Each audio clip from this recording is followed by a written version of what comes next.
Supreme কোর্টে জামিন পেয়েছেন জীবন কৃষ্ণ সাহা। আজকে আলিপুর কোর্টে তোলা হবে তাকে। আলিপুর কোর্টে তোলার পর দুপুরে ছাড়া হবে। নিয়োগ দুর্নীতি মামলায় জামিন পেয়েছেন বড়মার তৃণমূল বিধায়ক। গতকালই সেই নির্দেশ দেওয়া হয়েছে এবং আজকে তাকে আলিপুর কোর্টে তোলা হবে। আমাদের সঙ্গে রয়েছেন প্রতিনিধি অর্পিতা। অর্পিতা, কি খবর পাচ্ছে? দেখো, মুর্শিদাবাদের বড়োয়ার বিধায়ক জীবন কৃষ্ণ সাহা তাকে সিবিআই গ্রেফতার করেছিল শিক্ষক নিয়োগ দুর্নীতি মামলায়।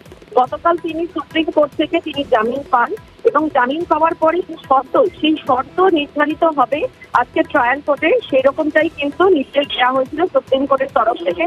সেই অনুসারে আজকে জীবন কৃষ্ণ সাহাকে তোলা হবে আলিপুর আদালতে আর কিছুক্ষণ পরে। তারপরে দুপুরবেলায় তার যে নির্ধারিত যে সমস্ত শর্ত, সেই শর্তগুলি দেওয়ার পরে তাকে প্রেসিডেন্সি জেল থেকে কিন্তু মুক্ত করা হবে, এমনটাই সূত্রের খবর। সেক্ষেত্রে তার তরফ থেকে যে আইনজীবী অনির্বাণ ঠাকুরতা সহ যে তিনজন যারা ছিলেন, তাদের গতকালকে যে বক্তব্য ছিল যে জামিন পাওয়ার মূলত যে প্রেক্ষাপট, সেখানে কিন্তু কোর্ট অর্থাৎ সুপ্রিম কোর্ট তারা যেটা বলেছিলেন যে এখনই দ্রুত কোনো রকম ভাবে কোনো ট্রায়ালের কোনো সম্ভাবনা নেই। ফলে কোনো অভিযুক্ত বা কোনো মানুষকেই দীর্ঘদিন তদন্তের নামে কিন্তু আটকে রাখা যায় না। আর সেই প্রেক্ষাপট থেকেই জীবন কৃষ্ণ সাহার গতকালকে জামিন মঞ্জুর হয়েছে সুপ্রিম কোর্টে। সেই কারণে আজকে তাকে আলিপুরের যে ট্রায়াল কোর্ট রয়েছে সেখানে তাকে আজকে তোলা হবে এবং তারপরে শর্ত নির্ধারিত হওয়ার পরে তাকে জামিনের পর যে প্রসিডিওর থাকে, অর্থাৎ জেলে প্রথমে অর্ডার কপি যাবে এবং তারপরে সুপারের নির্দেশে সেখান থেকে তাকে কিন্তু ছাড়া হবে।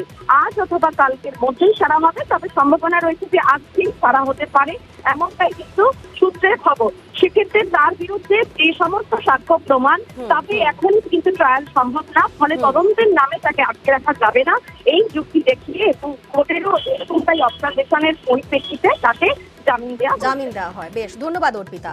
গত বছর 17 এপ্রিল জীবন কৃষ্ণকে গ্রেফতার করে সিবিআই এবং সেই গ্রেফতারের 13 মাস পর জামিন পেয়েছেন তৃণমূল বিধায়ক জীবন কৃষ্ণ সাহার। জামিনের পর খোঁচা শুভেন্দু অধিকারী। দুটো সিবিআইয়ের কেসে জামিন হলে ইডির কেস তো আছে, ইডির কেসে জামিন হলে সিবিআইয়ের কেস তো আছে। প্রমাণিত চোর, মোবাইল ফেলেছিল পুকুরে।